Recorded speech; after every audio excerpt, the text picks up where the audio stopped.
What's going on, everyone? This is the Patriots Postgame Show powered by the CLNS Media Network. Alongside Marvin Azan, Mike Molyneux here. Once again, Patriots defeat the Washington Redskins in Washington 33-7. Patriots move to 5-0 on the season, Yes, sir. 3-0 on the road. And not only that, Marv, Tom Brady passes Drew Brees to move into third place all time on the passing yards list. Brett Favre. Brett Favre. He passes Brett Favre to move on to the third passing yards of all time, which is great. You know, you think about these Tom Brady stats and you always think about 2008, where it's like, yeah, he's behind all these guys, but what if he had that extra year when he had Randy Moss and he had Wes Welker still, another year with them in their prime. So Brady moving on, but it's long overdue for this guy. Like you said, Mike, 33-7, a beatdown. And this is the score you expected when you were going against Washington Redskins. Yeah. Coming into this week, going up against Washington, I continue to say that I don't see Patriots scoring any less than 30 points. They needed to come out and have a dominant performance against Washington, a team that is yet to win a game on the season. And knowing that the offense somewhat struggled the week before prior when you faced the Buffalo Bills, the offense wasn't where it needed to be. You come out this game, it started off a little shaky. I can't lie. The offense didn't seem like it was clicking. Tom Brady wasn't hitting his passes. Sony Michel in the run game looked like they continued to struggle. Edelman at some points in time during the game didn't seem like he was possibly 100%, or something may have happened during the game that may have knocked him off a little bit. Josh Gordon, the offense altogether still looked a little shaky.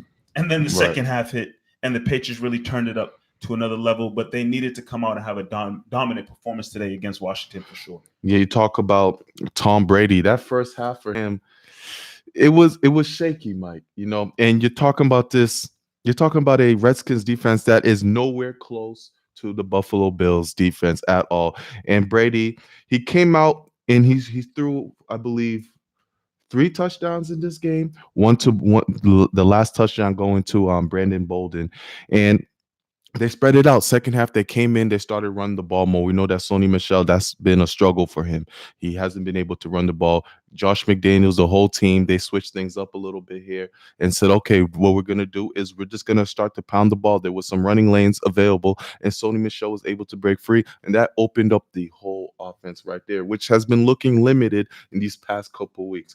You haven't been able to run the ball. The offensive line hasn't been looking great. Brady has been getting sacked and hit a lot, and he's been making some rush throws. The interception he threw at the red zone this game, another time where he was getting rushed, and it wasn't a smart play by Brady where he just threw the ball blindly to James White to the end zone where he should have just thrown it away. So there has been a lot of struggles with this offense, and that's going to be the story of this whole week. Yeah, absolutely. You mentioned a little bit there, Tom Brady getting hit a lot this game. I think there was 4 sacks recorded on him, on top of the other times when he's rushing. He probably took some hits as well.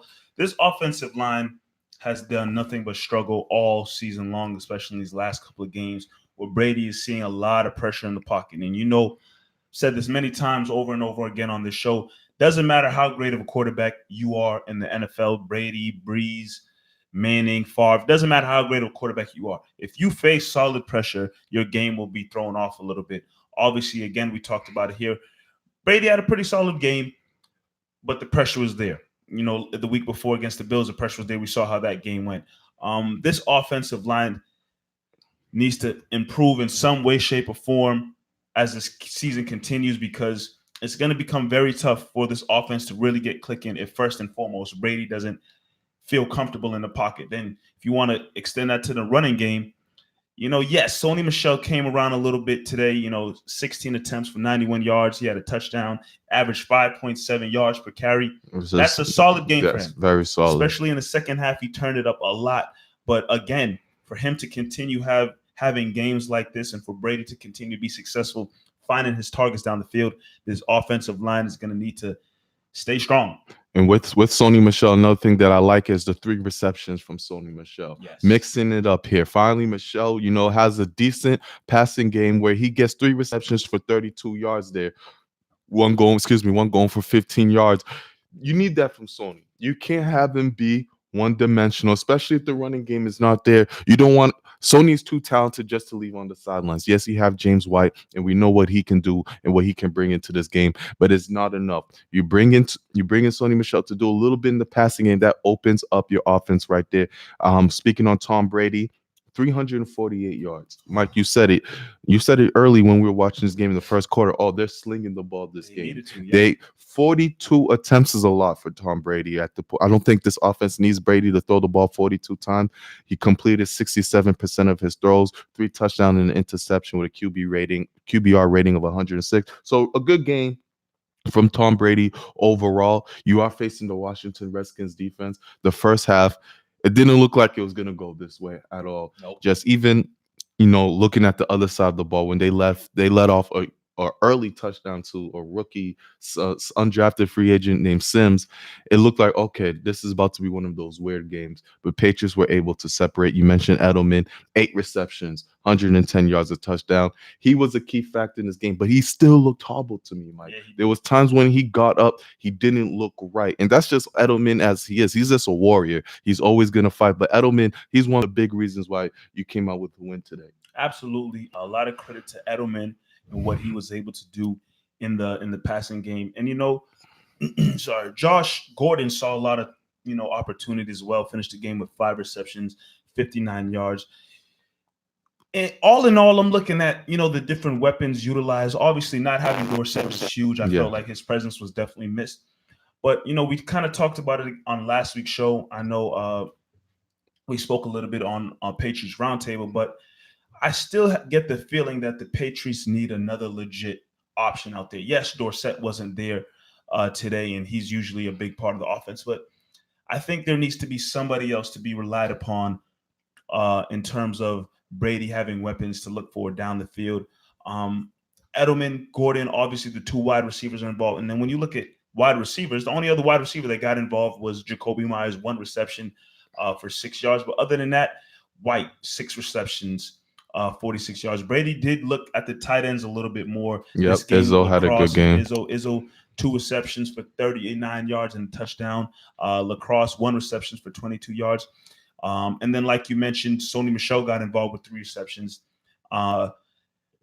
You need other wide receivers to step up. Jacoby Myers got an opportunity today. No Dorsett. But after that, who is really somebody else that Brady can turn to? Because, you saw what Brady tried to launch the ball up to James White and hoping that he can maybe, out jump the defender for the ball. But that's not really James White's, specialty. I do really feel as if this Patriots need somebody else out there to help out. Well, with them cutting Cameron Meredith this past week, I think we understand that N'Keal Harry's going to come back to this team. They're banking on him. We know that there's a couple people in IR now, and you want Isaiah Wynn to come back to help bolster that offensive line, which we talked about.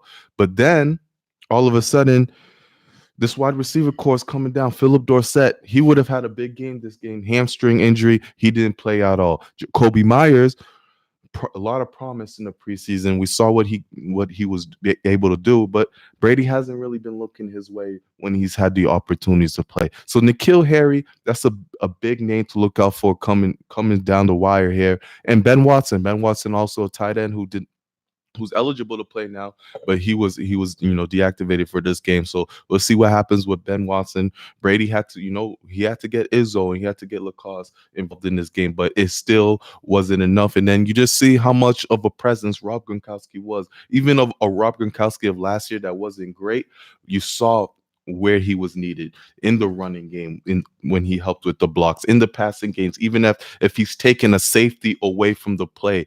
All of that is huge, that Rob Gronkowski, because he garnered so much attention, and we just don't have that at the moment right now. So N'Keal Harry, he's going to be huge coming down after week 8.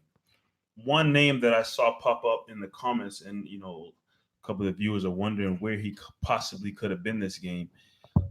Damian Harris. You see a game where Rex Burkhead is inactive due to injury. You figured that Damian Harris would get a look. This is a guy that the Patriots took a chance on in the draft, and you figured he is there for insurance. If there's a game where Burkhead is out, or James White is out, or possibly Sony Michel is out, this guy, Damian Harris, could possibly step up and be someone else that can be called upon to contribute to this offense. No sign of him. The Patriots, in terms of the running game, stuck with three guys: Sony Michel, James White, and Brandon Bolden got some opportunity as well. How come we have really yet to see this guy take the field? Where is Damian Harris? I was big on him when we had our draft show before the season started and what we liked about the Patriots 2019 draft picks. But where is this guy to be found? It's confused. It's confused with Damian Harris, and I mentioned him last year. I'm not last year. I mentioned him last week when Sony Michel was struggling. Could he be that spark in that running game to really get the running game going? We really haven't seen much of Damian Harris. And then once again, a guy you mentioned, Mike Brandon Bolden. He's been playing pretty well. Yes. This has been a great year for Brandon Bolden. Running the ball, he's looked good. Catching the ball, receiving. This is 2 games in a row now that he's had a touchdown with this Patriots offense. So he's been pretty damn good. And I think he's the one that's holding Harris at bay right now because he's demanding a spot on this running team. Yes, no Rex Burkhead, so Brandon Bolden gets a look. He's just down in the depth chart right now, Mike. He's down in the depth chart. And until some injuries happen, which we know will happen, continues to happen with this team, then Damian Harris will get his shot. I thought this week, if Sony wasn't able to break out, he got 91 yards. I think it's